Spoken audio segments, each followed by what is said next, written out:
여러분들 인생 살면서 가장 무서운 단어가 뭔지 아세요? 확장 이전이야. 확장 이전. 인생 살면서 가장 무서운 단어가 확장 이전이에요. 내가 지난번에도 아침마당에 나가서 얘기했지만 내가 25평에 살아. 여러분들 25평이면요 고래 등짝에서 사는 거예요. 우리 조상들은요 1m 80, 1m 80 학고 방에서 살았어요. 여러분들 옛날에 토담집에 들어가 보세요. 고개 들면 머리가 닿아요. 그리고 방 안에 앉으면 4-5명 앉으면 엉덩이 들이밀 데가 없어요. 거기에 7-8명 나봐. 방 안 한가득 자식 새끼를 낳아놨다는 말이 그거야. 고만한 방에서 사는 거야. 그런데 지금은 25평이면요 10m도 넘는 방에서 사는 거예요. 얼마나 넓은 데서 살아. 근데 50평짜리 아파트 산 친구가 집들이 한다고 가보니까 우리 집 25평이 그 집 화장실에 들어가게 생긴 거야. 이 친구가 자랑을 해내. 5억 주고 샀는데 8억으로 뛰었다고. 이 사람은 3억에 25평에서 25평도 거기도 충분한데 확장 이전에 욕심이 드는 거야. 나도 2억 대출 받아서 50평으로 확장 이전을 해야 되겠다. 그래갖고 대출을 받아갖고 확장 이전을 했어. 근데 했는데 하는 날부터 행복할 줄 알았더니 그날부터 너무 인생이 힘들어. 왜냐하면 25평에서는 25인치가 볼만했는데 50평에 25인치를 갖다 놓으니까 테레비가 요만하네. 테레비 어떻게 해야 돼? 확장 이전해야 돼요. 테레비 확장 이전해야 돼. 냉장고 25평에서는 투도어 그냥 괜찮았어. 근데 50평에 갖다 놓으니까 쓰레기통 같아. 어떻게 확장 이전해야 돼? 6도어로 확장 이전해야 돼요. 그런데 도대체 25평에 살 때는 이 아반떼 타고 다녔을 때 하나도 안 창피했어. 왜냐하면 그 25평에 사는 사람들은 다 엑센트, 무슨 K3, SM3, 소나타 이 정도인데 50평에 이사 가보니까 벤츠, BMW, 아우디네 다. 도대체 아반떼를 끌고 저녁 시간에 그 동네로 퇴근하고 싶지 않은 거야. 창피해서. 그래서 밤 10시에 아무도 안 볼 때 밤 10시에 집에 내 집인데도 그게 확장 이전 때문에 생긴 고통이에요. 여러분들도 인생 한순간에 무너지고 사기당하는 건요 뭐 때문에 그러는 줄 알아요? 마음 안에 욕심 때문에 그러는 거예요. 여러분들도 인생 살아가면서요 언제 괴로우냐면은 이놈의 확장 이전 하려고 그럴 때 괴롭다니까. 내가 100명 들어오는 식당을 운영하고 있어. 근데 50명이 더 와. 150명이 와. 바글바글해. 자리가 없어. 자리가 없어. 그러니까 내가 150명 들어오는 가게로 확장 이전을 하면은 저 50명까지 받을 텐데 악마가 속삭여요. 그럼 150명 들어가는 걸로만 하면 참 좋은데 확장 이전을 할 때는요 300명 들어오는 걸로 해요. 사람이 다 그래. 이상하게 300명 들어오는 걸로 해. 그 돈 벌고 싶은 욕심에서 그런 거예요. 그게 아주 미세한 차이인데요 그 욕심을 부리지 않는 사람은 인생을 실패하지 않고 그 욕심을 끊임없이 부리는 사람은 끊임없이 망하는 거예요.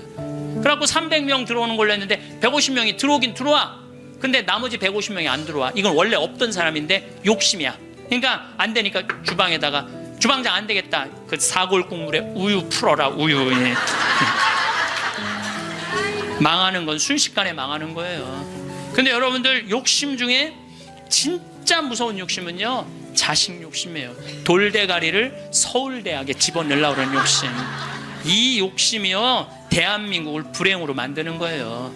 영상을 라디오처럼 편하게 틀어놓고 들으셔도 좋습니다. 구독과 좋아요, 알람 설정 꾹 눌러주세요. 황창현 신부님의 행복 특강 지금 바로 시작합니다. 네, 시작기도 바치고 하겠습니다. 성부와 성자와 성령의 이름으로. 아멘. 아버지께서는 아들이 아버지께서 주신 모든 이에게 영원한 생명을 주도록 아들에게 모든 사람에 대한 권한을 주셨습니다. 영원한 생명이란 홀로 참 하느님이신 아버지를 알고 아버지께서 보내신 예수 그리스도를 아는 것입니다. 영광이 성부와 성자와 성령께 성부와 성자와 성령의 이름으로. 참 예수님, 네, 반갑습니다. 자, 우리가 이제 죽음과 함께라는 주제로 강의를 이제 9시간째 하고 있습니다. 여러분, 우리가 이 세상을 살면서 참아 죽지 못하고 이 세상의 미련을 끊임없이 갖고 있는 이유 중에 하나는 욕심 때문에 그래요. 우리가 마음에서 욕심을 놓으면요, 삶도 행복하게 살 수 있고 죽음도 행복하게 받아들일 수가 있습니다. 여러분들이 쓰고 있는 살림살이의 70%는 손도 한 번 안 댄대요. 여러분들이 지금 쓰고 있는 살림살이 생전 쓰는 게 30%도 안 돼. 시집 올 때 그걸 싸갖고 들고 와갖고 이걸 버리지 못하고 평생을 이사 갈 때마다 들고 다니는 거야. 한 번도 쓰지도 않을 거.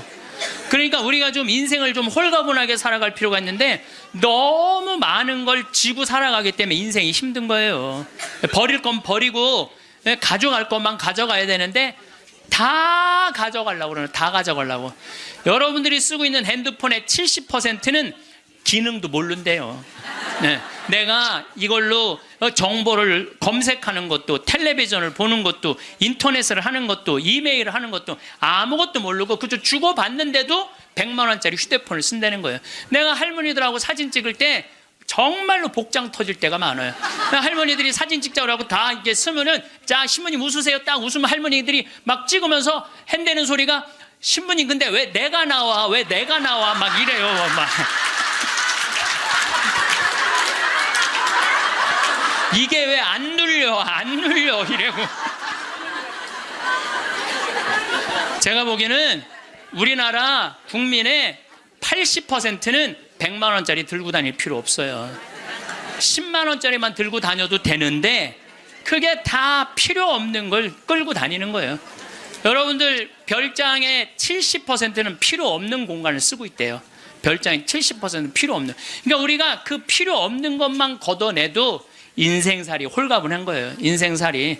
제가 끊임없이 제가 말씀드리지만은 여러분들 자녀들이 태어나갖고 계속 학원 보내고 이 학원 저 학원 보내는 게 애들을 사랑해서 보내는 게 아니에요.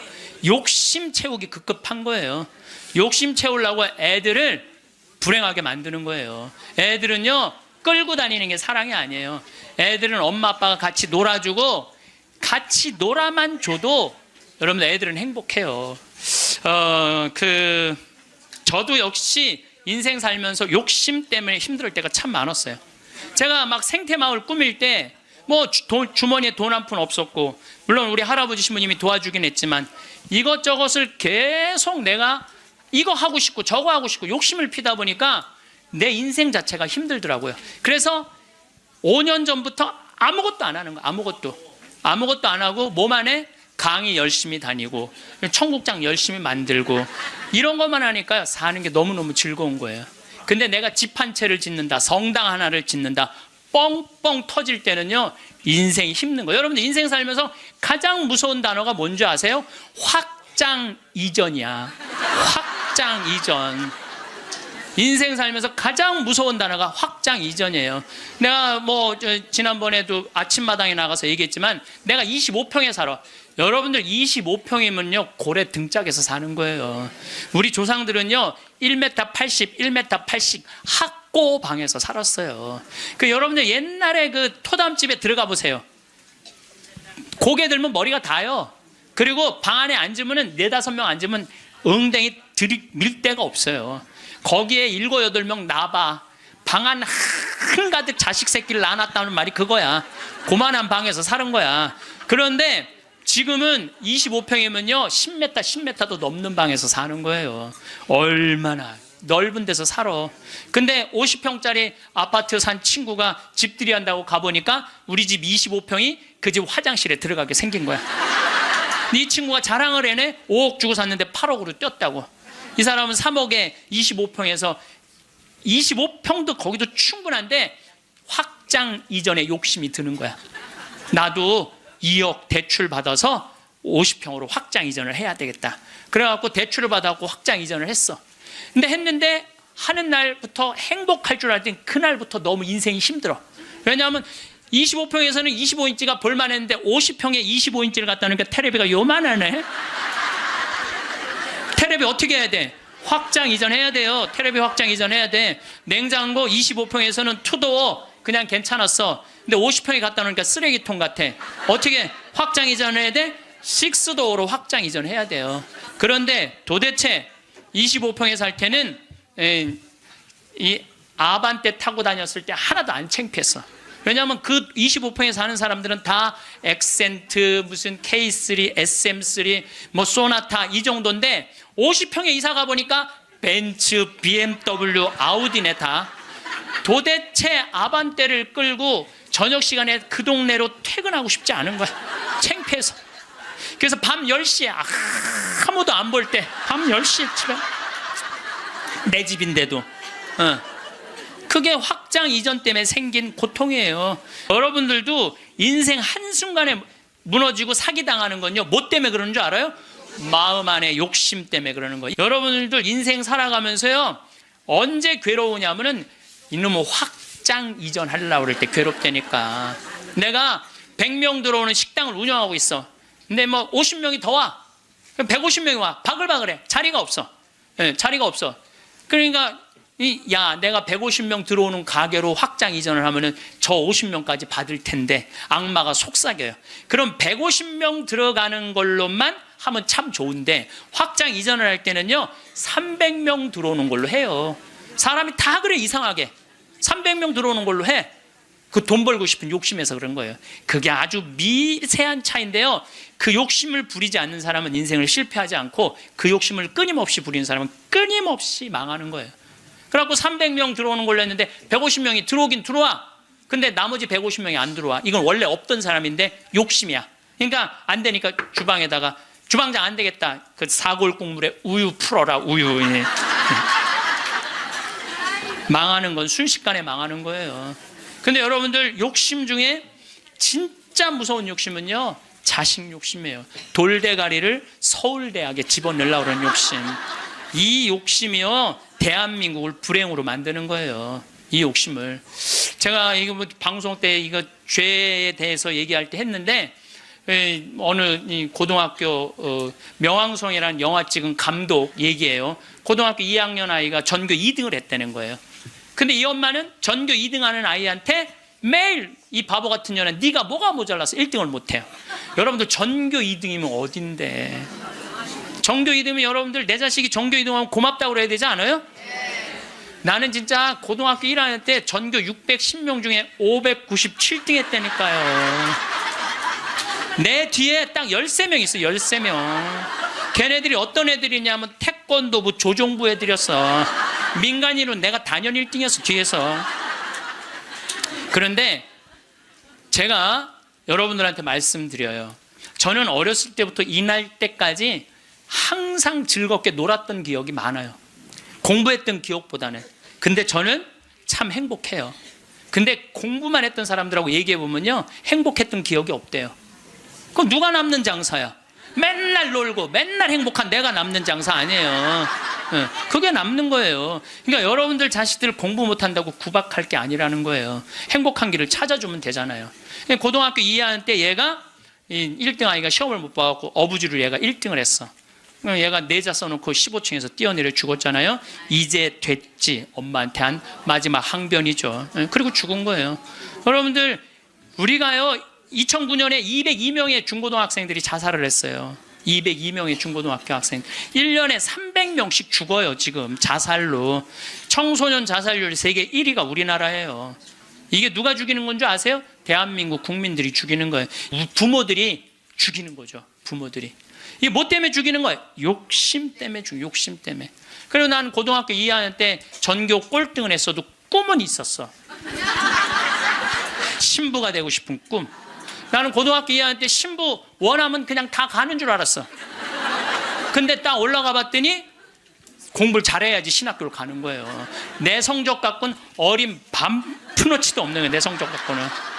그래서 진짜 신부가 되고 싶은 열정에 공부 열심히 했어요. 근데 첫 시험에 전교 25등을 했어요. 전교 500 꼴등 하던 놈이. 난 뭐 너무너무 감사하죠. 신학교만 들어가면 되니까. 그래 나는 고등학교 2학년 때 우리나라의 대학은 딱 4개 있는 줄 알았어요. 서울대, 연대, 고대, 신학교. 그랬더니 담임선생님이 우리 어머니한테 얘 공부 조금만 더 하면 서울대 갈 수 있을 것 같다고. 내가 다니는 학교가도 명문고등학교였거든요. 나는 그 일반 학교 갈 생각이 전혀 없었어. 오로지 신부님이 목표였어요. 그러니까 어머니가 반대 진짜 많이 했어요. 정말 이게 눈물 없이 못 듣는 얘기야. 얼마나 나를 괴롭혔는지 몰라요. 고등학교 3학년 때는 잠을 안 지었어. 새벽 3시까지 설득한다고. 아버지는 회사 사표 낸다고 그러고, 어머니는 죽는다고 그러고. 왜냐하면 어머니 아버지가 성당을 안 다녔거든요. 예. 아무도 우리 집에 형제들도 아무도 성당을 안 다녔으니까 이해를 못 하는 거죠. 그러니까 아버지 이론이 그거야. 왜 평생 남의 손에 밥을 먹으려고 그러느냐 이거예요. 예? 마누라가 해주는 밥을 먹어야지. 예? 그리고 대를 이어야지. 그게 조상님 얼굴을 보는 거지. 대가 끊어지면 어떻게. 나는 막내인데 무슨 대를 이어. 장남만 이으면 되지. 맨날 그냥 고등학교 3학년 때 어머니 아버지가 뭐 제주도로 내려간다는 둥 뭐 하여튼 굉장히 반대가 심했어요. 그래도 저는 귀에 하나도 안 들어왔어요. 저는 그때도 어렸을 때 내 인생이야 이건. 엄마의 인생이 아니고 아버지의 인생이 아니야. 내가 원하지 않는, 여러분들 죽음에 대한 강의할 때 내가 말씀을 드리는 게, 죽을 때 가장 후회하는 게 내가 그때 그거 하고 싶을 때 못했을까. 그게 가장 후회된다는 거 아니에요. 그래서 나는 내 인생이기 때문에 내가 아무리 어머니 아버지를 사랑해도, 어머니 아버지가 아무리 나를 사랑해도 내 인생은 내 인생인 거야. 그게 너무 강렬했죠. 사제가 되고 싶은 욕심이. 그래갖고 이제 고등학교 3학년 반대를 심하게 했는데 어쨌든 나는 신학교 원서를 넣어서 신학교 합격을 했어요. 너무 행복했어요. 온 세상을 다 얻은 것 같았어요. 그래갖고 집에 갔는데 어머니 나 신학교 합격했습니다. 근데 안방에서 빗자루 들고 두들겨 패는 거야. 막 두들겨 패는 거야. 나가라고. 너 같은 자식 필요 없다고. 나는 또 어머니가 또 안내조차도 내 발로도 잘 집을 나갔어요. 나가라고. 나가서 한 달 동안 떠돌아 살다가, 신학교 들어가기 전 한 달 동안 떠돌아 살다가, 뭐 올해는 집 많으니까 가서 친구네 집에도 가고 동생 네 집에 가서도 자고. 그 이제 입학식 날 어머니가 이불을 안 해주는 거예요. 이불을 해줘야 돼. 그래서 내가 3,000원짜리 스펀지 요 하나 사고, 그 매양동이라고 수원 거기 솜틀집이 많아요. 거기 가서 내가 솜 틀어서 내가 해서 내가 싸들고 이제 가는데, 어머니가 그러는 거예요. 신학교 들어가기 전날 내가 천주기라면 치가 떨린다는 거야. 내 막내 아들 뺏어간 천주기 치가 되는 거야. 그래서 당신이 세례를 받으면 10손가락에 장을 지진다는 거야. 네. 앞으로는 넌 내 자식 아니니까 앞으로 너는 우리 집에 들어올 생각 하지 말라고. 부모 자식 인연 끊자고. 난 너무 고맙더라고. 안 그래도 끊을 판인데. 아니 지금은 좀 문화가 다르지만 우리 때만 해도요, 신학교 들어가면 부모 자식 인연 끝났는다고 우리 그렇게 알고 자랐어요. 인연 끊는 고맙더라고. 어머니가 먼저 끊자고 그래갖고. 신학교 들어갔어요. 신학교 너무 좋더라고요. 정말로 행복하게 지냈어요. 여름방학 때 왔는데 들어오지 말라는 거예요. 들어오지 말라고 그래도 여름방학 때 신학생이 얼마나 바빠. 중고등 캠프 따라가야지, 초등학교 캠프 따라가야지, 청년 캠프 따라가야지, 신학교 무슨 연수 있지. 집에 들어갈 시간이 어디 있어. 들어오지 말라고 그래도 그게 먹히지가 않는 거죠. 어머니 얼굴 보기도 바쁜데 겨울방학 때도 들어오지 말라는 거예요. 누나네 집에 지금 장가간 우리 조카 방에서 이제 방학을 하고, 2학년 1학기 여름방학 때 왔는데 깜짝 놀란 거예요. 거실 한가운데 성모님하고 예수님이 계신 거예요. 거실 한가운데. 그래서 이게 어떻게 된 거냐 그랬더니 어머니가 그러는 거예요. 네가 그때 신학생이 뭔지도 몰랐으니까 네가 성당 나오라 때문에 내가 안 나갔다는 거예요. 근데 꿈에 요한 바오로 2세 교황님이 오셔서, 그때 한참 84년대 한국에 오셨잖아요. 꿈에 오셔서 소리를 질르더래요. 이 집이 신부가 날 집인데 고집을 피면 어떻게 하느냐고. 근데 그 소리가 너무 커갖고 깨어났는데 너무 놀랬대요. 천둥 소리 같이 컸대요. 그래서 내 아들 팔자가 신부 팔자인가 보다. 내가 마음을 고쳐 먹어야 되겠다. 그리고 당신이 성당에 나간 거예요. 내가 거실 한가운데 성모님하고 십자고상 있는 거 왜 놀랬느냐 하면은, 고등학교 2학년 때 어머니가 내 방에 있는 성모상, 십자고상 다 버렸거든. 내 친구한테 주고 갖고 가라고 버리고. 그래서 내 손바닥만한 성모님이 있는데, 그 성모님은 내가 너무 좋아하는 성모님이야. 그래갖고 이 성모상은 내가 학교 갈 때 꼭 그래서, 성모님 나하고 같이 학교 가야 돼. 여기 있으면 죽어. 그래서 이제 가방에 넣어갖고 학교 가요. 그럼 어머니가 버리려고 내 방 딱 방문 열으면 없대는 거야. 분명히 있었는데 성모님이 발이 있는 것도 아니고. 저녁에 오면 내 방에 또 가방에 딱 꺼내놓고 다음날 학교 가자 성모님 그래갖고. 아이 근데 성모상이 거실 한가운데 있으니 얼마나 놀래요.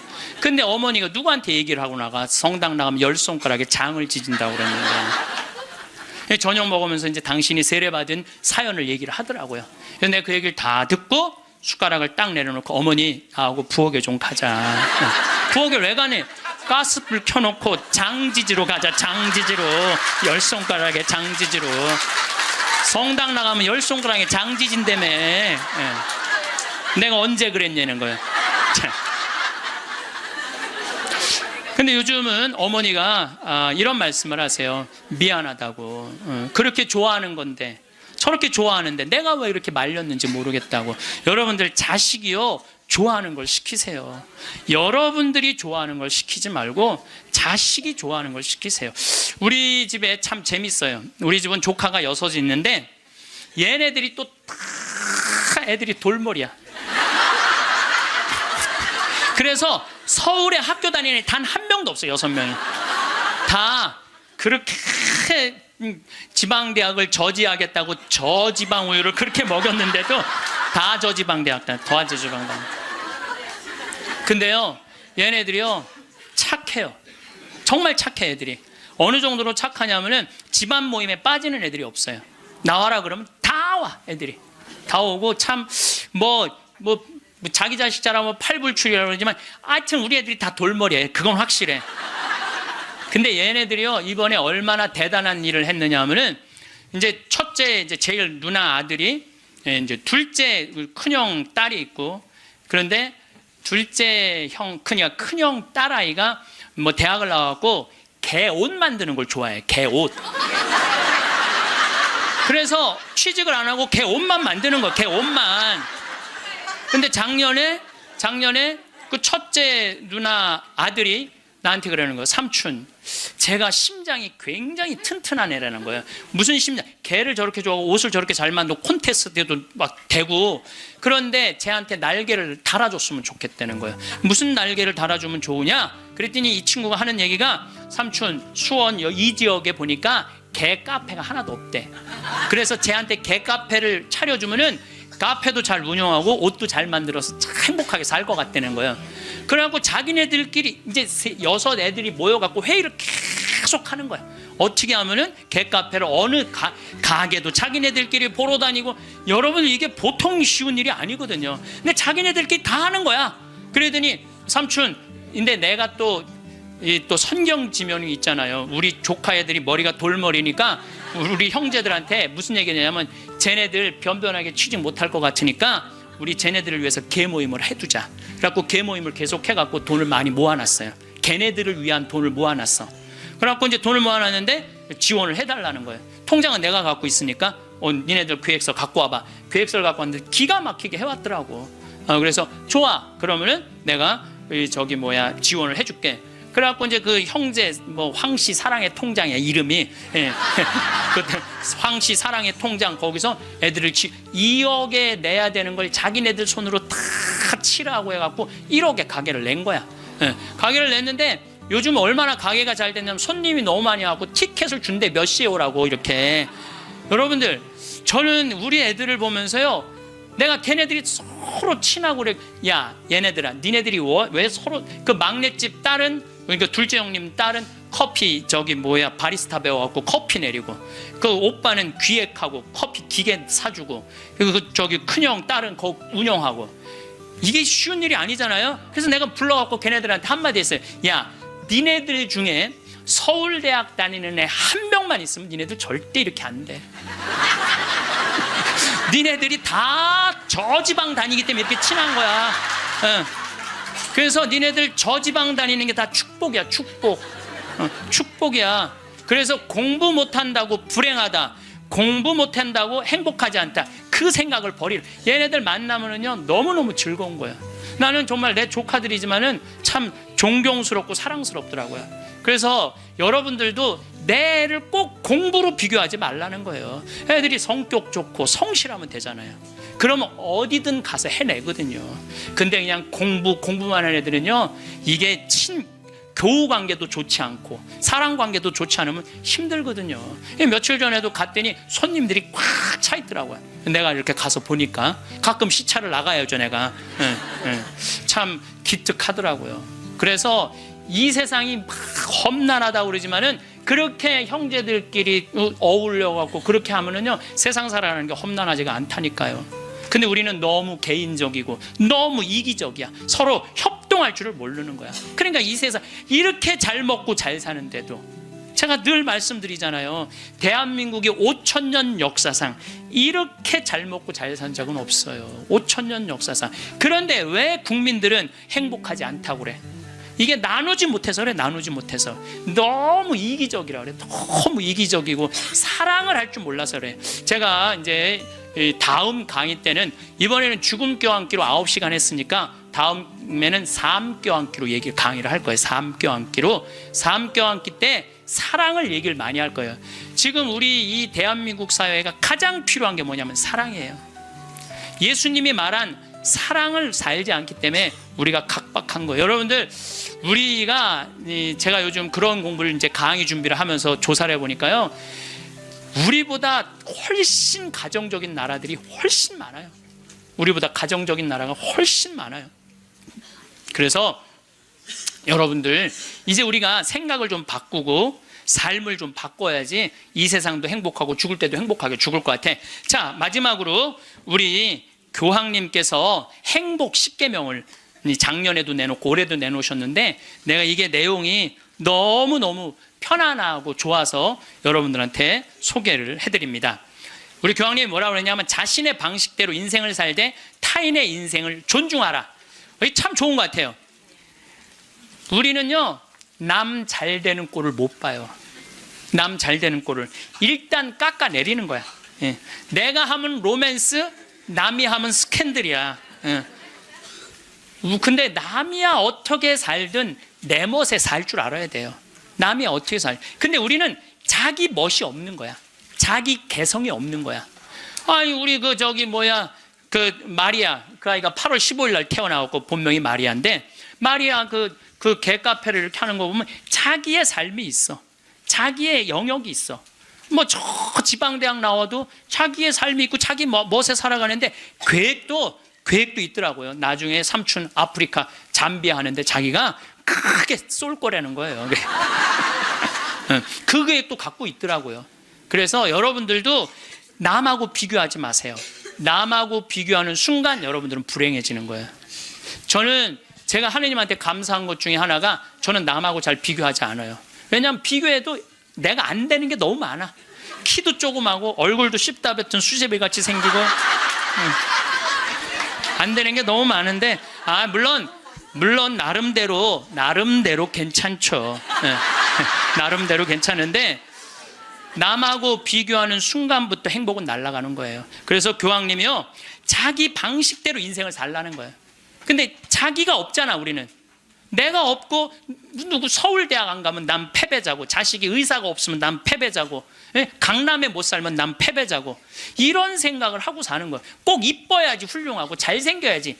그러니까 꼭 이뻐야 돼요. 나는 요즘 들어서 얼굴보다는 마음이 훨씬 더 중요한 것 같아. 그리고 사실은 50 넘으면 다 거기에요. 50 넘으면 거기에요. 다 비슷비슷해요. 그런데 마음이 얼마나 아름다우냐에 따라서 다르다는 거야, 마음이. 그래서 자기 방식대로 살 줄 알아야 된다는 거예요. 두 번째, 타인에게 마음을 열라. 우리 가운데 여기 계신 분들 이런 생각하고 있는 분들 계실 거야. 인생을 살아가면서 상처 많이 받은 분들은 아무도 사랑하지 않을 거야. 아무도 사랑하지. 나는 주지도 않고 받지도 않을 거야. 이런 분들 있어요. 내가 인생 살아보니까 인간들 이게 쓸데가 못 돼. 인간들 믿을 게 못 돼. 나는 사랑 안 하고 살 거야. 뭐하러 살아 그럼? 그렇지 않겠어요? 사랑을 하고 살아야지 사람인데, 아무도. 제가 요즘 이렇게 이제 나이를 먹으면서 사람을 만나는 게 참 즐겁더라고요. 사람을 만나는 일이 참 즐겁고 신나더라고요. 그래서 이렇게 사람을 만나고 연락을 주고받고 친구를 도와주고, 물론 나도 도움을 많이 받죠. 여기 우리 교우들이 저를 정말 많이 도와주는, 그래서 정말 신나요. 나도 또 도울 수 있는 일이 있으면 얼마든지 돕고, 그러니까 타인에게 마음을 열 때 삶이 풍요로워지는 거예요. 인간관계가 굉장히 넓어지고 삶이 풍요로워지는 거죠. 다른 사람들에게 마음 열고 친절하게 대해야 된다는 거예요. 아까 제가 이 명동에서 이제 밥 먹고 들어오면서 그 문을 열어줬는데 한 20명 정도가 내가 문 열어주니까 계속 그냥 들어오더라고요. 내가 문을 열었는데 20명 정도가 계속 들어오더라고요. 그런데 여러분들, 이게 우리의 모습이에요. 서양에는요, 내가 문을 열어주잖아요. 뒤에 사람이요, 무조건 잡아줘요. 무조건 잡아줘요. 그리고 그 뒤에 오는 사람이 무조건 잡아줘요. 근데 아까 내가 문 열었는데 계속, 그리고 나한테 고맙다고 고개 숙인 사람 한 명도 없었어요. 그냥 가는 거예요. 우리가요, 얼마나 타인에 대한 배려가 없는지 몰라요. 다른 사람을 배려해주고 염려해주는 게 너무, 그러니까 참 이기적인 거예요. 지금 대한민국의 모습이 돈 1등 했기 때문에 그런 모습이 없는 거야. 내가 이제 앞으로도 계속 그래 볼 거야. 계속 한번 문 열고 한번 기다려 볼 거야. 몇 명이 지나가나 감사합니다. 그리고 다 본인이 잡는 사람이 이제 나타나면 이제 우리가 좀 성숙한 거죠. 내가 계속 붙잡고 있었다니까. 세 번째, 고요히 전진하라. 우리가 인생을 살면서요, 한 가지의 목표를 정하면은 계속 해야 돼. 그 중간에 포기를 하면은요, 이게 안 하는 일만 못 하는 거예요. 제가 이제 생태마을을 꾸미고 산 지가 20년이 되고, 이쪽에 관심을 갖고 산 지가 30년이 돼요. 근데 계속 생태마을 꾸미다 보니까 저한테 하느님께서 시키는 일이 참 많더라고요. 근데 한 가지의 목표를 가지고 계속 고요히 전진하면은요, 우리의 삶에는 축복이 있어요. 근데 하다가 말면 있잖아요, 아무 축복이 없는 거예요. 아무 축복이 없는 거예요. 그래서 내가 뭔가 그냥 5년이고 10년이고 20년이고 계속 진행하는 일이 본인이 있어야 된다는 거죠. 네 번째, 건강하게 쉬어라. 우리 교황님이 참 멋있어요. 노를 때 건강하게 노르라는 거예요. 그러니까 노는 게 중요해. 노는 게, 여러분들 노는 게 하나도 안 중요할 것 같죠? 그거는 돈 있는 사람들의 사치일 것 같죠? 나는 니마 그 강을 건너지 마오에 그 할머니 할아버지들 돈 많아요, 적어요? 돈 많은 분들이 아니에요. 근데 어때요? 참 행복해 보이죠? 자식들이 중간에 와서 싸우긴 했지만 인간극장에서 보면 자식들도 참 건강해요. 그 손녀가 와갖고 결혼한다고 절도 하고 굉장히 건강한 집이에요. 예, 그래서 나는 그 할머니 할아버지가 이렇게 손을 잡고 이렇게 가시는 모습을 보면서 저게 바로 건강한 거다. 둘이 얼마나 재미나게 살아요. 여러분들, 우리 할머니 할아버지들 한 집에서 어때? 막 맨날 싸우죠. 예. 근데 늙어서는 싸우는 것도 재미야. 예. 싸우지까지 않으면 무슨 재미로 살아, 둘이서. 예. 싸우는 것도 재미예요. 근데 놀 때 건강한 놀이 문화를 만들 필요가 있는 거예요. 자기 취미 생활을. 우리 생태마을의 직원들이 이렇게 보면은 이제 생태마을에서 살면서 사는 게 즐거운 게 있는 것 같아. 그래서 건강하게 노는 법을 배우는 것 같아. 건강하게 노는 법을. 그래서 이번 9월 15일부터 9월 30일까지는 미국 횡단 여행 간다니까, 우리 직원들이 15일 동안. 참 좋죠. 식사 시간만이라도 텔레비를 끄고 눈을 마주보고 대화를 하면서 밥을 먹으라는 거예요. 교황님 얘기예요. 교황님 얘기, 내 얘기가 아니고. 근데 우리는 식사 때도 그냥, 그러니까 가족이 아니야. 우리는 한 집에서 그냥 사는 거지. 식구가 아니라니까요. 식구가. 다섯 번째, 일요일은 가족과 함께 보내라. 여러분들 인생 살아가다 보면 나이를 먹으면 먹을수록 가족밖에 없다는 생각 참 많이. 물론 친구도, 벗도 중요하지만은 가족이 참 소중한 거예요. 그래서 근데 우리나라는 가족을 위해서 산다며 가족을 한 번도 안 만나는 아빠들이 너무 많아요. 30살에서부터 50살 때까지 가족을 산다면서 가족을 만나지 않아. 일요일날 가족하고 함께 영화를 보러 가고 함께 운동을 하러 다니고, 어제 잠깐 보니까 스웨덴에서 아빠들이 이제 이 휴일을 평일날 해요. 그래갖고 이제 월요일 날 오전에만 근무하는 거야. 그리고 애들하고 노는 거야. 그게 너무 잘 돼 있어요. 근데 뭐 비단 그것뿐만 아니라 제가 가서 내 눈으로 봐도 너무너무 잘하는 거예요. 근데 우리는 성당 활동도 엄마 아빠 아들 딸 다 하는데 보면은 집에 오면 서로 말 안 하잖아. 성당 얘기도 안 하고 하느님 얘기도 안 하고 대화할 줄 모르는 거죠. 6번째, 젊은 세대에 품위 있는 일자리를 만들어줄 혁신적인 방법을 찾아라. 이 교황님 말씀이에요. 젊은이들이 일을 해야 되거든요.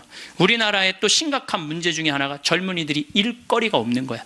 일거리가. 그리고 젊은이들이 노동의 소중함을 몰라요. 저는 요즘 꿈꾸고 있는 게 하나 있어요. 뭐를 꿈꾸느냐 하면은 이제 대한민국 여기서 일 안 해도 돼요.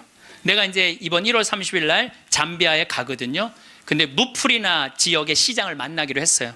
시장을 만나서 얘기를 하려고 그래요. 땅을 좀 달라고. 거긴 땅을 잘 줘요. 땅이 우리나라보다 7배 넓거든. 근데 다 평지야. 근데 비도 많이 오시고 땅도 옥토예요. 근데 그걸 할 줄을 모르는 거예요. 참 대한민국은요 1953년 여기서 잠비아가 그때 우리보다 잘 살았어. 근데 60년이 지났는데 잠비아는 하나도 발전하지 않고 우리는 이렇게 발전한 거야. 기적을 일으키긴 했죠. 그래서 이제 거기다 땅을 사놓고 내가 하고 싶은 건 뭐냐면은 우리나라 노숙자들, 괜찮은 사람인데 노숙자 된 사람들 많아요. 예. 그래 그 사람들 노숙시설 운영해갖고 거기서 재활 훈련을 해서 이제 더 이상 돈에 대한 욕심 부리지 말고 한번 아프리카에 가서 농사도 좀 멋있게 짓고, 젊은이들도 마찬가지야. 돈 벌을 필요 뭐 있어. 먹고 그냥 살면 되지. 꼭 돈을 벌어야 돼. 그래도 나는 최소한 200만 원은 주니까, 최소한 200만 원은 주니까, 예. 그럼 아프리카에 가서 여기서 기술 좀 배우고, 지금 한 1000만 평 달라고를 판이거든요. 예. 이번에 가서 그럼 1000만 평이면 포크레인도 다 보내놨고 트랙터도 이번엔 불도저를 살라고 그래. 불도저 사갖고 지금 수녀님이 옥수수가 올라오는데 너무너무 신난다는 거예요. 옥수수가 올라오는데 그럼 거기 내가 좀 보내려고 생각하고 있어요. 이번에 이제 마침 대사도, 거기 이제 대사관이 없었는데 잠비아에서 대사가 오면 우리도 대사를 보내야 된대요. 대사관도 이제 생기고 아주 뭐 하여튼 신나는 일이에요. 근데 어떤 분들이 이런 얘기를 해요. 신부님, 한국 사람들도 지금 굶는 사람들이 많은데 뭐하러 아프리카까지 좁느냐고 내가 이런 분들한테 오늘 공식적으로 말합니다. 그래서 우리가 전쟁 끝나서 우리끼리 일어나서 이렇게 잘 먹고 잘 삽니까? 우리가요 미국에서 보내준 옥수수, 밀가루, 옷 가지고 살아난 거예요. 그게 이기적이라는 거예요. 우리는 그렇게 못 먹고 못 살 때 그렇게 원조받아서 이렇게 일어섰는데 이제는 누가 할 차례야? 우리가 할 차례예요. 우리가 한국 사람들도 도와줘야 되지만은 지금 우리보다 엄청 못 사는 사람들 많아요. 이거 대한민국 사람들이 도우러 나갈 때 대한민국이 건강해요. 우리끼리만 잘 먹고 살자 그러면 대한민국 건강하지 않아요. 그래서 지금 다른 나라에 지금 수많은 지금 한국 사람들이 도우러 나가고 있거든요. 그게 또 국격을 높이는 일이야. 예, 국격을 높이는 일이에요. 여러분들 대한민국 나가면요 잘 먹고 잘 사는데 그만큼 존경을 못 받아요. 왜냐하면 나누지 않기 때문에 그래요. 그래서 우리 교회가 저는 그런 일을 해야 된다고 생각하고, 그 젊은이들이 제가 지난 그 봉사자들 데리고 가서 해고 왔는데 애들이요 정말 너무너무 행복해 하더라고요. 20명들이.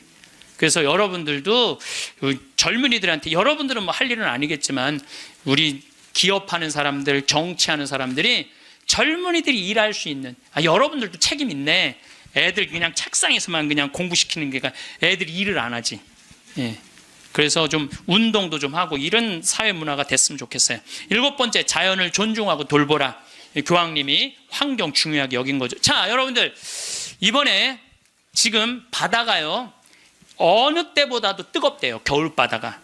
이게 이제 뭘로 나오느냐면 엘니뇨라는 걸로 나오게 돼 있어요. 지금 겨울에는 바다가 식어져야 돼. 그래갖고 한 4도, 3도까지 내려가야 돼.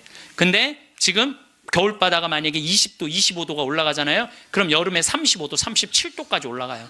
그렇게 되면은 태풍, 슈퍼 태풍 이런 게 온다는 거예요. 근데 그거 올 가능성이 굉장히 많다는 거예요.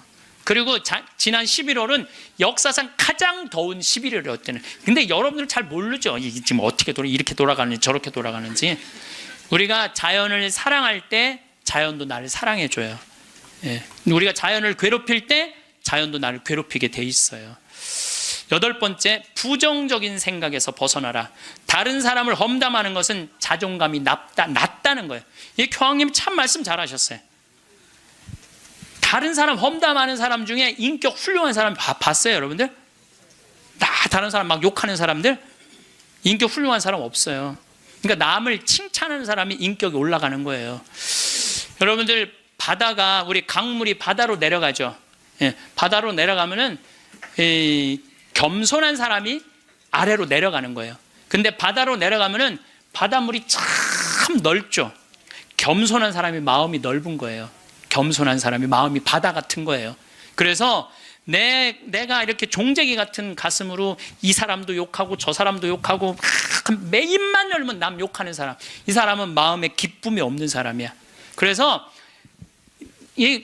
이렇게 있으면 막 누구는 어떻고 막 참 많이 들려요. 저는 그 안에 다 묻어요. 그냥 묻고 내가 할 수 있는 한 좋은 말을 하려고 노력을 해요. 그런데 나 옛날에 주교님 욕 참 많이 한 사람이에요.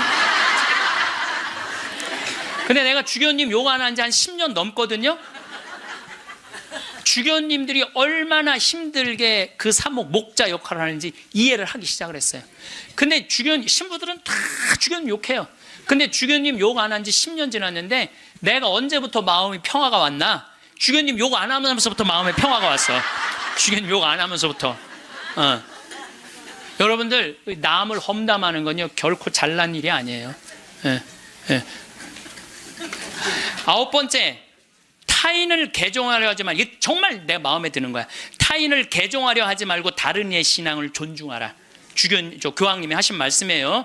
우리는 대화를 통해 함께 성장한다는 걸 보여줌으로써 다른 이에게 영감을 그러니까 개종시키려고 그러지 말고 내가 잘 살아서 그 사람이 영감을 받아서 찾아오게는 해도 억지로 개종시키지 말라는 거예요.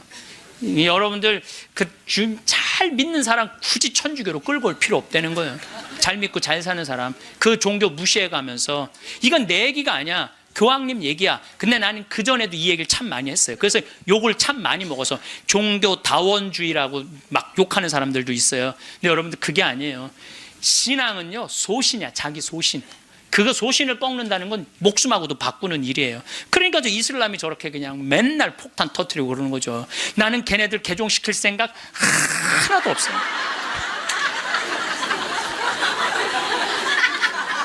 교황님이 뭐라고 그러냐면, 모든 일 가운데 최악은 개종이다. 교회는 개종이 아니라 교회가 보여줄 수 있는 매력을 통해 사람들이 동참하도록 성장해야 된다. 그 얘기를 교황님이 하셨어요. 그래서 우리 천주교 좋아. 그래, 개종시켜놨더니 와서 보니까 좋은 거 하나도 없고 말씀도 없고 신앙도 없으면은 그 뭐야? 그렇잖아요. 근데 내가 열심히 살고 하느님 기쁨, 복음, 내 안에 기쁨이 막 흘러넘쳐, 내 안에 복음이 흘러넘쳐. 그럼 그 기쁨을 나눠 가지는 사람은, 그거는 바로 그게 교황님이 원하는 거라는 거죠. 10번째, 평화를 위해 일해라. 전쟁이 끊이지 않는 시대에 사는 우리는 평화를 위한 목소리를 내야 된다는 거죠. 평화는 아무것도 하지 않고 가만히 있는 상태가 결코 아니라는 거죠. 그래서 우리들이 평화를 위해서 일하는 거, 여러분들, 우리가 지금 평화를 위해서 일할 수 있는 거 참 많죠.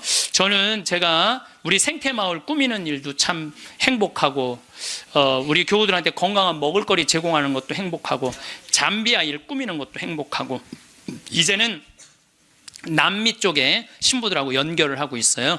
남미 쪽도 우리가 도와줄 수 있으면 도와주는 일도 지금 하려고 지금 추진 중에 있어요. 그래서 일단은 남미에 있는 신부님, 수녀님들한테 프로그램을 내봐라. 그럼 내 1년에 일단은 1,000만 원씩 도와주겠다. 돌아가면서 그렇게 해놨는데, 이제 곧 있으면 회의를 한대요. 그래서 편지는 해놨는데 어떻게 될지 모르겠어요. 자, 여러분들, 우리들이 잘 사는 사람이 잘 죽을 수 있는 거예요. 이제 예수님이 십자가에 못 박혀 돌아가시고 3일 만에 부활하셔서 하늘나라 문 열어놓으셨어요. 그 문을 들어가느냐 안 들어가느냐 누구한테 달려있는 거냐면 우리한테 달려있는 거야. 나의 믿음, 나의 삶에 달려있는 거야. 그래서 그 하늘나라가 어떤 세상이 전개될지는 우린 모르지. 바오로 사도 말처럼 지금은 희미하게 보이겠지만 그때는 완전히 잡을 수 있겠죠. 그렇지 않겠어요? 지금까지 그 하늘나라까지 다 상상하지 마세요. 그거 우리가 어떻게 알아? 그 다음 세계는 그 다음 세계 가서 알아보면 되지. 여러분들 엄마 뱃속에 있을 때 여기 이렇게 될 줄 알았어요? 그렇죠?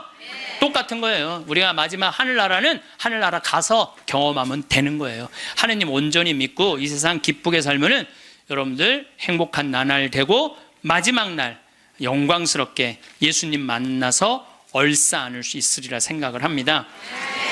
김수환 추기경님께서 2001년에 독일 어느 노인의 시라는 걸 옮겨 놓으셨는데 내용이 좋아서 마지막 기도로 바치겠습니다. 성부와 성자와 성령의 이름으로 아멘. 세상에서 으뜸인 일은 기쁜 마음으로 나이 먹고 일하고 싶지만 참고 말하고 싶지만 침묵하고 실망스러워질 때 희망을 갖고 마음 편히 공손하게 내 십자가를 지는 일, 젊은이가 힘차게 하느님의 길을 가도 시기하지 않고 남을 위해 일하기보다 겸손되이 남의 도움을 받으며 몸이 약해 아무 도움도 줄 수 없어도 온유하고 친절한 마음을 잃지 말자. 늙음은 무거운 짐이지만 하느님께서 주신 선물, 오랜 세월 때 묻은 마음을 세월의 무게를 담아 마지막으로 닦는다. 내 고향으로 돌아가려고. 이 세상에 나를 묶어놓은 끈을 하나씩 하나씩 끊는 것은 참 잘하는 일이다. 세상에 매어 있지 않아 아무것도 할 수 없게 되면 겸손되이 받아들이자. 하느님께서는 마지막으로 기도라는 가장 좋은 것을 남겨두신다.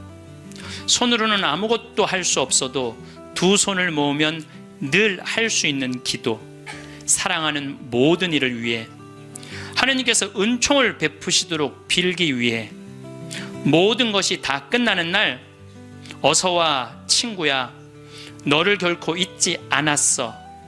임종 머리맡에서 속삭이는 하느님을 만나게 될 것이다. 영광이 성부와 성자와 성령께 성부와 성자와 성령의 이름으로 아멘. 감사합니다. 오늘 황창현 신부님 말씀 어떠셨나요? 여러분들은 불행하지 않다면 행복하다는 말 어떻게 생각하시나요? 일반적으로 행복은 욕심이 충족된 상태를, 불행은 욕심이 충족되지 않은 상태를 의미한다고 여겨집니다. 한국 사회에서는 타인과 비교하여 더 나은 조건을 가진 사람들이 행복과 불행의 기준을 설정합니다. 이로 인해 많은 사람들이 불행하다고 자동 분류되곤 합니다. 그렇다면 우리는 과연 행복하지 않다면 과연 불행한 것인 걸까요? 다른 사람의 조건을 따라잡지 못하면 실패하고 불행하다고 여겨집니다. 어릴 때부터 우리는 크고 원대한 미래를 꿈꾸도록 격려를 받습니다.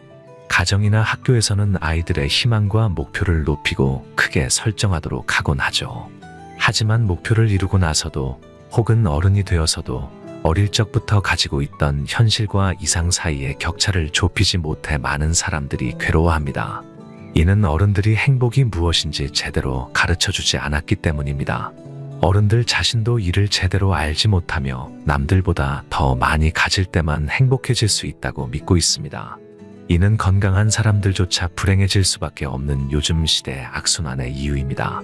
어린 시절부터 형성된 현실과 이상 사이의 간격은 어른이 되어서도 좁혀지지 않고 이상에 집착하며 괴로워하는 삶을 살아갑니다. 꿈이 이루어진 후에도 행복은 잠시 머물렀다 사라지고 더 큰 이상을 설정하고 더 깊은 물속으로 걸어 들어갑니다. 행복의 조건이 충분함에도 불구하고 불행의 영역으로 쉽게 빠져버립니다. 경쟁률이 수천대 1인 시험을 통과하지 못한 수험생들은 스스로를 실패자로 여깁니다. 가수 경연 프로그램에 출연하여 고생과 서러움을 토로하는 참가자들은 눈물을 흘립니다. TV에 나오지 못하거나 스타가 되지 못하면 자신을 실패한 것으로 규정짓습니다. 베이비 부머 세대가 은퇴를 시작하면서 노후에 대한 로망과 환상은 점점 심화됩니다. 열심히 살아온 사람들이 노후를 즐기는 것은 마땅하지만 노후 생활의 기대가 너무 높아지면 불안과 우울을 느끼게 됩니다. 나이 들수록 행복하세요는 진심으로 현실과 지금 이 순간을 감사하며 살아야 하는 것을 의미해야 합니다. 은퇴 후 어떤 상황이든 겸허하게 받아들이고 만족할 줄 알아야 합니다. 노년을 하늘의 선물로 여기며 살면 어떤 상황에서도 감사할 수 있습니다. 아침에 일어나 살아있음을 기뻐해야 하며 주변의 말에 흔들리지 않고 자유롭게 살아가는 것이 삶의 질을 높일 수 있습니다.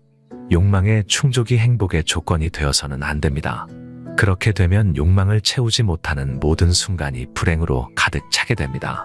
비교와 욕망이 일어날 때는 세상의 모든 사람의 얼굴을 잊고 혼자인 것처럼 생각하고 삶을 살아보는 것도 좋은 방법입니다. 주변 사람들과 환경에 어떤 의미도 부여하지 않고 단지 담담하고 편안하게 자신을 중심으로 지금 이 순간 현재를 살아갈 때 행복은 찾아온다는 것을 생각해 봐야 하겠습니다. 이러한 내용들을 참고하시어 삶의 지혜를 얻고 마음 평안을 누리시면 좋겠습니다. 오늘 영상 도움 되셨다면 구독, 좋아요, 알람 설정 꾹 눌러주시고 이 영상을 소중한 분들께도 공유해주세요. 다음에 더 좋은 영상으로 찾아뵙겠습니다. 감사합니다.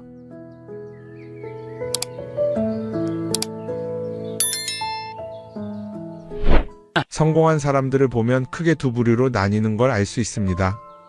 하나는 자신이 성공했다고 여기저기 떠벌리고 다니는 사람들, 그리고 또 하나는 조용히 아무 말 없이 자기 삶을 사는 사람들입니다. 우리는 흔히 성공을 하면 자연스럽게 자랑하고 싶어질 거라고 생각하죠. 좋은 차를 사고 비싼 시계를 차고 SNS에 멋진 사진을 올리고 싶을 겁니다. 왜냐하면 그렇게 하면 남들이 나를 더 인정해 줄 거라고 믿으니까요. 하지만 현실은 그렇지 않습니다. 오히려 진짜 성공한 사람들은 그렇게 행동하지 않습니다. 왜냐하면 보여줄 필요가 없기 때문입니다. 돈이 많다고 높은 자리에 있다고 유명하다고 해서 굳이 그걸 드러낼 필요는 없습니다. 그걸 아는 사람들은 이미 알고 있고 모르는 사람들은 알 필요가 없죠. 그런데도 굳이나 성공했다고 떠드는 사람들이 있습니다. 그런 사람들은 왜 그럴까요? 간단합니다. 그 사람들은 사실 그렇게까지 성공한 게 아니기 때문입니다. 우리는 종종 SNS에서 성공한 사람들을 봅니다. 해외여행을 가고 고급 레스토랑에서 밥을 먹고 멋진 차를 타고 다니는 모습? 그런데 가만히 보면 그런 걸 보여주는 사람들은 언제나 뭔가를 팔고 있습니다. 강의를 팔든 자기 브랜드를 홍보하든 아니면 단순히 자기 자존감을 유지하려고 하든 간에 결국 목적이 있는 거죠. 진짜 부자들은 그렇게 하지 않습니다. 오히려 조용히 아무도 모르게 자기 일을 합니다. 왜냐하면 자랑해서 얻을 게 없기 때문입니다. 오히려 괜히 잘난 척했다가 사람들에게 이용당하거나 시기와 질투를 받거나 쓸데없는 오해를 사는 게 더 피곤합니다. 이건 단순한 돈 이야기가 아닙니다. 사회적인 성공을 이룬 사람들도 마찬가지입니다. 진짜 실력 있는 사람들은 자기 실력을 굳이 떠벌리지 않습니다. 왜냐하면 그럴 필요가 없으니까요. 자기 분야에서 최고라면 사람들이 먼저 알아서 찾아옵니다. 반대로 실력이 부족한 사람일수록 자기를 포장하려고 애씁니다. 우리가 흔히 듣는 말이 있죠. 빈수레가 요란하다. 이 말이 괜히 있는 게 아닙니다. 정말 내실이 있는 사람들은 굳이 시끄럽게 굴지 않습니다. 반대로 겉만 번지르르한 사람들은 자기가 얼마나 대단한지 떠들고 다닙니다. 이걸 좀 더 현실적인 예로 들어볼까요? 동창회에 나가면 꼭 이런 사람이 있습니다. 옛날에는 별거 아니었는데 갑자기 잘 됐다고 나타나서 자기가 얼마나 성공했는지 자랑하는 사람. 처음에는 다들 와 대단하다 하고 들어주지만 시간이 지나면 어떨까요? 대부분 속으로 이렇게 생각할 겁니다. 저 사람 뭐 저렇게까지 티를 내? 결국 그런 사람은 점점 멀어지게 됩니다. 반면에 정말 성공한 사람들은 조용합니다. 굳이 자기가 어떻게 살고 있는지 설명하지 않죠. 그런 사람들은 오히려 주변에서 먼저 알아보고 자연스럽게 존경을 받습니다. 그게 진짜 성공입니다. 그럼 우리는 어떻게 해야 할까요? 내가 뭔가를 이루었을 때 굳이 남들에게 알릴 필요가 있을까요? 물론 가까운 사람들에게 좋은 소식을 전하는 건 좋습니다. 하지만 굳이 모든 사람들에게 나 이렇게 잘 살고 있어요 하고 알릴 필요는 없습니다. 그런 행동은 결국 나에게 득이 되지 않습니다. 성공이라는 건 원래 조용한 겁니다. 내가 잘 되고 있으면 주변 사람들이 자연스럽게 알게 됩니다. 굳이 내가 말하지 않아도 내 행동과 태도에서 묻어나오게 되어 있습니다. 그러니 굳이 보여주려고 애쓰지 마세요. 오히려 그게 더 진짜 성공한 사람의 태도입니다. 사람은 사회적 동물이라고 하잖아요. 혼자 살아갈 수 없고 결국 사람과의 관계 속에서 기쁨도 얻고 때로는 상처도 받습니다. 그런데 한 가지 생각해 볼 게 있어요. 우리가 정말 인간관계가 필요해서 맺고 있는 걸까요? 아니면 그냥 그래야 한다고 배워서 어쩔 수 없이 유지하고 있는 걸까요? 어릴 땐 친구 많으면 좋다고 하죠. 사회생활에서도 인맥이 중요하다는 말을 많이 합니다. 그런데 정작 주변을 보면요, 인간관계가 넓은 사람일수록 스트레스를 더 많이 받아요. 전화벨이 울릴 때마다 이번엔 또 무슨 부탁일까 싶고 단체 채팅방에서 메시지가 올 때마다 이걸 또 어떻게 대답해야 하나 고민하죠. 관계가 많아질수록 책임과 피로도 함께 늘어나는 겁니다. 어떤 사람들은 인간관계를 줄이면 외롭지 않겠냐고 해요. 그런데 가만히 생각해보면 진짜 외로움을 느끼는 순간이 언제인지 아세요? 오히려 불필요한 인간관계 속에 있을 때입니다. 같이 밥을 먹고 얘기를 나누는데도 뭔가 허전하고 대화가 컥 돌고 속마음을 나누지도 못할 때, 그럴 때 우리가 더 외롭다고 느끼죠. 그렇다고 당장 인간관계를 다 끊어버릴 순 없겠죠. 하지만 적어도 내가 정말 소중하게 여겨야 할 관계와 그냥 관성적으로 유지하는 관계는 구분할 필요가 있습니다. 예를 들어 매번 나한테 부탁만 하고 정작 내가 어려울 땐 연락 한 번 없는 사람. 내가 실수하면 뒷담화를 하면서 내 앞에서는 웃는 사람. 이런 관계를 굳이 계속 이어갈 이유가 있을까요? 가끔은 이런 경험도 있을 거예요. 우연히 어떤 사람과 친해졌는데 만난 지 얼마 되지도 않았는데 너무 많은 걸 털어놓는 사람들 있죠. 자기 속사정부터 가족 문제, 직장 고민까지 쏟아내는 사람들. 이런 경우 두 가지의 가능성이 큽니다. 하나는 그냥 감정적으로 의존할 사람이 필요해서일 수도 있고 또 하나는 내가 믿을 만한 사람인지 떠보는 걸 수도 있어요. 어떤 경우든 이런 관계는 오래가기 어렵습니다. 사실 친밀함이라는 건 시간이 필요한 법이에요. 적당한 거리를 두고 천천히 서로를 알아가야 하는데 초반부터 급격하게 가까워진 관계는 쉽게 무너지는 경우가 많습니다. 처음엔 친하다고 생각했는데 어느 순간 사소한 일로 틀어지고 결국 남보다 못한 사이가 되는 거죠. 그러면 인간관계를 어떻게 해야 할까요? 답은 간단합니다. 억지로 맺지 말고 굳이 유지하려고도 하지 않는 거예요. 내가 편한 관계라면 자연스럽게 이어질 것이고 그렇지 않다면 서서히 멀어질 겁니다. 그리고 그걸 억지로 붙잡지 않아도 괜찮습니다. 관계를 유지하는데 에너지를 쓰기보다는 정말 소중한 관계에 집중하는 게 더 낫지 않을까요? 어떤 사람은 내가 인간관계를 줄이면 나중에 나 혼자 남는 거 아니냐 걱정하기도 해요. 그런데 생각해보면요, 진짜 나를 위하는 사람은 많지 않아요. 인간관계를 줄인다고 해서 완전히 혼자가 되는 게 아닙니다. 오히려 불필요한 관계를 정리하고 나면 남아있는 관계들이 더 단단해지고 가치 있게 느껴질 겁니다. 예전엔 인맥이 자산이라는 말을 많이 했어요. 그런데 요즘은 꼭 그렇지도 않죠. 오히려 불필요한 인간관계가 많으면 그게 짐이 될 수도 있어요. 적당한 거리, 적당한 선. 이걸 잘 지키는 게 결국엔 가장 편한 인간관계를 유지하는 방법 아닐까요? 한번 곰곰이 생각해 보세요. 지금 내 주변에 있는 사람들 중에서 내가 정말 편하게 만날 수 있는 사람이 몇 명이나 되는지, 내가 억지로 맞춰주고 있는 관계는 없는지. 관계를 줄이면요, 외로워지는 게 아니라 오히려 더 자유로워집니다. 그리고 자유로워진 만큼 내 인생에서 정말 중요한 것에 집중할 수 있게 됩니다. 인간관계 너무 많은 걸 신경 쓰다 보면 정작 중요한 걸 놓칠 수 있어요. 그러니까 이제는 한 번쯤 정리해보는 것도 나쁘지 않을 겁니다. 사람들이 돈을 많이 벌고 싶어 하는 이유가 뭘까요? 단순히 돈이 많으면 좋으니까? 물론 그것도 있겠지만 사실 돈을 원하는 진짜 이유는 더 나은 삶을 살기 위해서겠죠. 그런데 문제는 돈을 많이 번다고 해서 반드시 삶이 나아지는 건 아니라는 겁니다. 오히려 더 많이 벌수록 더 많이 쓰게 되는 경우가 많아요. 가끔 이런 생각해 본 적 없으세요? 예전에는 돈이 지금보다 훨씬 적었는데 이상하게 그때가 더 여유로웠던 것 같다. 왜 그럴까요? 사실 우리가 원하는 건 돈 그 자체가 아니라 돈을 통해 얻을 수 있는 자유인데 돈을 벌면 벌수록 그 자유를 잃어버리는 경우가 많아요. 더 좋은 차, 더 좋은 집, 더 좋은 옷을 사면서 점점 더 많은 돈이 필요해지고 결국엔 돈을 벌기 위해 또다시 일해야 하는 악순환에 빠지게 되는 거죠. 한번 생각해 봅시다. 우리가 정말 필요해서 뭔가를 사는 경우가 얼마나 될까요? 필요해서라기보다는 남들이 가지고 있으니까 없어 보이기 싫으니까 혹은 그냥 기분 전환을 위해서 소비하는 경우가 훨씬 많아요. 그리고 그런 소비를 할 때마다 스스로 이렇게 합리화를 하죠. 이 정도는 나를 위한 투자야. 그런데 가만히 보면 그 소비가 진짜 나를 위한 소비인지 아니면 그냥 사회가 만든 기준에 끌려가고 있는 건지 헷갈릴 때가 많습니다.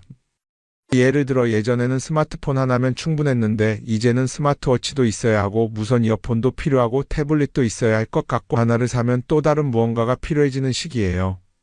사실 이건 우리가 그렇게 만들어진 겁니다. 광고도 그렇고 SNS도 그렇고 자꾸 우리에게 이렇게 말하죠. 이걸 사야 더 행복해질 수 있어요. 그런데 정작 그걸 사고 나면 어때요? 처음 며칠은 좋죠. 그런데 시간이 지나면 또 다른 걸 사고 싶어져요. 왜냐하면 물건이 우리를 오래 행복하게 만들어주지는 않거든요. 특히 요즘은 SNS가 이런 소비 심리를 더 부추기는 것 같아요. 예전에는 친구들끼리 만나서 나 새로 샀어 하고 자랑하는 게 전부였는데 이제는 SNS에 올리면서 전 세계 사람들에게 보여주잖아요. 그러다 보니까 남들도 다 뭔가를 사서 올리고 나도 따라해야 할 것 같은 기분이 드는 거예요. 그런데 중요한 건 그 사람들도 사실은 나와 똑같은 기분이라는 겁니다. 내가 남을 부러워하는 만큼 나도 누군가에게 부러움을 사려고 애쓰고 있는 거죠. 결국 끝없는 비교와 소비 속에서 진짜 중요한 걸 놓치게 되는 겁니다. 한번 이렇게 생각해보면 어떨까요? 만약 내가 지금부터 딱 1년 동안 불필요한 소비를 하지 않는다면 내 삶이 어떻게 변할까? 아마 처음에는 답답할 수도 있어요. 사고 싶었던 걸 참아야 하니까. 그런데 그걸 몇 번 참고 나면 어느 순간 깨닫게 될 겁니다. 내가 굳이 이걸 안 사도 괜찮네? 그렇게 불필요한 소비가 줄어들면 자연스럽게 돈이 쌓이겠죠. 그런데 돈이 쌓이는 것보다 더 중요한 게 있어요. 바로 마음의 여유가 생긴다는 겁니다. 돈을 쓰지 않는다고 해서 불행해지는 게 아니라 오히려 소비로부터 자유로워지면서 진짜 행복을 찾을 수 있어요. 물론 이걸 실천하는 게 쉽지는 않겠죠. 우리 주변에는 소비를 부추기는 것들이 너무 많으니까요. 하지만 적어도 이런 건 해볼 수 있습니다. 뭔가를 사고 싶을 때 한 번만 스스로에게 물어보는 거예요. 이게 정말 나한테 필요한 걸까? 아니면 그냥 순간적인 욕심일까? 만약 그 질문을 던졌을 때 5초 안에 당연히 필요하지 라는 답이 나오지 않는다면 사실 그건 없어도 되는 물건일 가능성이 큽니다. 정말 필요한 건 고민할 필요도 없이 바로 떠오르거든요. 그러니까 이제는 한 번쯤 생각해 봐야 할 것 같아요. 나는 지금 내가 원하는 삶을 살고 있는 걸까? 아니면 남들이 만든 기준에 맞추기 위해 내 시간을 팔고 있는 걸까? 소비를 줄인다는 건 단순히 돈을 아끼는 게 아닙니다. 그건 결국 내 삶의 선택권을 되찾는 일이거든요. 돈을 많이 버는 것도 중요하지만 더 중요한 건 그 돈을 어떻게 쓰느냐입니다. 그리고 때로는 아무것도 사지 않는 게 최고의 선택일 수도 있어요. 우리는 요즘 SNS 없이 사는 게 거의 불가능한 시대에 살고 있죠. 아침에 눈 뜨자마자 휴대폰을 확인하고 출근길에도 SNS를 보고 잠들기 전까지도 계속 들여다봅니다. 그러면서 남들이 어떻게 사는지 보고 나도 모르게 비교하게 되고 때로는 초조해지기도 하죠.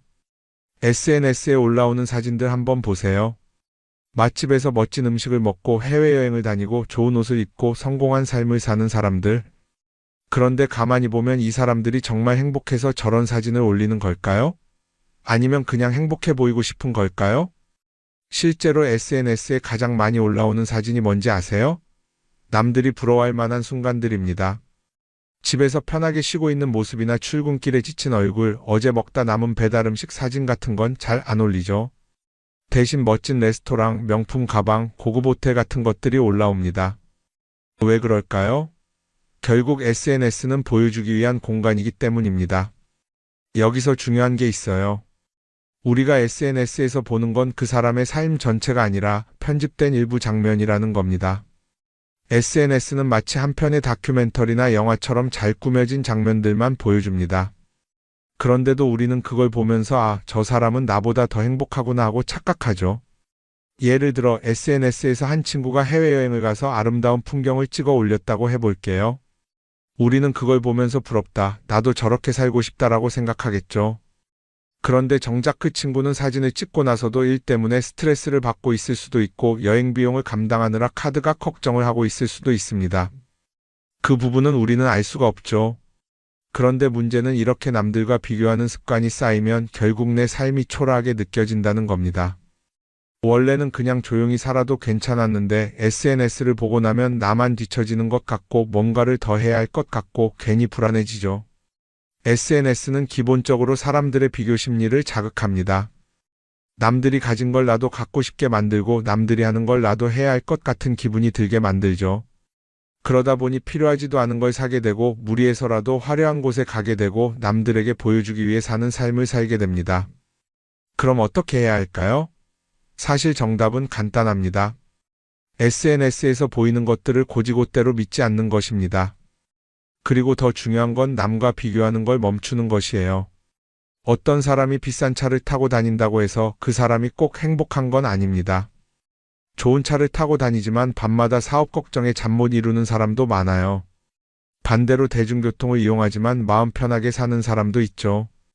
결국 행복은 보이는 것이 아니라 느끼는 것입니다. SNS를 덜 보면 덜 불행해진다는 연구 결과도 있어요. 하루 종일 남의 삶을 보면서 비교하는 시간을 줄이면 내 삶에 집중할 수 있는 시간이 많아지는 겁니다. SNS를 완전히 끊을 필요는 없지만 최소한 그 안에 있는 것들이 전부 진짜라고 생각하지 않는 태도는 필요합니다. 우리는 누구나 자신만의 속도로 살아가고 있어요. 남들은 남들대로 사는 거고 나는 나대로 살면 됩니다. SNS에서 남들의 화려한 모습을 볼 때마다 한 번쯤 이렇게 생각해 보세요. 이건 그 사람이 보여주고 싶은 삶일 뿐이다. 그러면 조금은 편해질 겁니다. 사람들은 다들 자기 인생을 살아간다고 생각하죠. 그런데 가만 보면 정말 자기 인생을 사는 사람이 얼마나 될까요? 많은 사람들이 사실은 남이 만들어 놓은 기준에 맞춰서 살고 있어요. 좋은 대학, 좋은 직장, 좋은 차, 좋은 집. 다들 이런 걸 목표로 삼지만 정작 내가 원하는 삶이 뭔지 깊이 생각해 본 적이 없는 경우가 많아요. 이건 어릴 때부터 교육받아온 방식과도 관련이 있어요. 우리는 어릴 때부터 이렇게 살아야 한다는 틀 안에서 자라죠. 공부 열심히 해서 좋은 성적을 받아야 하고 좋은 직장을 가져야 하고 결혼도 적당한 때에 해야 하고 마치 인생이 정해진 수순이라도 있는 것처럼요. 그러다 보니 나 스스로 정말 원하는 걸 고민하기보다는 그냥 남들이 정해놓은 목표를 따라가게 돼요. 그런데 이렇게 남의 기준에 맞춰서 살다 보면 어느 순간 공허함을 느끼게 됩니다. 이게 정말 내가 원했던 삶인가? 하는 의문이 들 때가 오죠.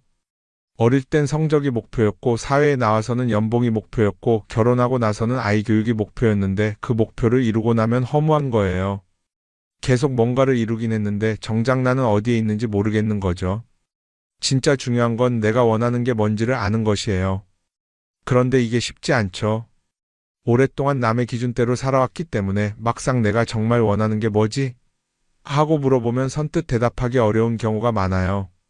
하지만 이 질문을 하지 않으면 우리는 평생 남이 정한 기준 속에서 살게 됩니다. 그럼 어떻게 해야 할까요? 첫 번째로 필요한 건 내가 왜 이런 생각을 하게 됐는지 스스로 점검하는 거예요. 예를 들어 내가 비싼 차를 사고 싶다고 생각한다면 그게 정말 내 필요 때문인지 아니면 남들에게 잘 보이기 위해서인지 한번 따져봐야 해요. 만약 남들이 나를 어떻게 볼까 하는 게 더 중요하다면 그건 내 기준이 아니라 사회가 만들어 놓은 기준일 가능성이 큽니다. 두 번째는 다른 사람의 의견에 휘둘리지 않는 연습을 하는 거예요. 우리는 살아가면서 끊임없이 남들의 평가를 받죠. 그 나이에 그런 걸 시작한다고? 지금 그게 가능하겠어? 이런 말들이 우리를 흔들어 놓습니다. 그런데 그런 말에 신경 쓰다 보면 결국 아무것도 하지 못하게 돼요. 중요한 건 남들이 뭐라고 하든 내가 결정하는 거예요. 물론 남의 조언을 들을 수도 있고 참고할 수도 있죠. 하지만 최종 결정은 항상 내 몫이어야 합니다. 내가 결정하고 내가 책임지는 거. 그렇게 해야 내 삶을 온전히 내 것으로 만들 수 있어요. 세 번째는 내가 한 선택에 책임지는 자세를 가지는 거예요. 많은 사람들이 무언가를 선택하고 나서도 후회하죠. 괜히 이걸 했나? 이 선택이 잘못된 건 아닐까? 그런데 한 가지 확실한 건 후회한다고 해서 과거가 바뀌지는 않는다는 거예요. 내가 한 선택이라면 그 선택이 틀렸다고 해도 받아들이고 그 안에서 최선을 다하는 게 더 중요해요. 이렇게 말하면 그럼 실수하면 어떡하죠? 라고 걱정하는 분들도 있을 거예요. 하지만 생각해보면 우리가 실수를 두려워하는 이유도 결국 남의 시선 때문이에요. 내가 실패하면 남들이 날 어떻게 볼까? 이런 걱정이 더 크죠. 그런데 남들은 생각보다 우리한테 관심이 없어요.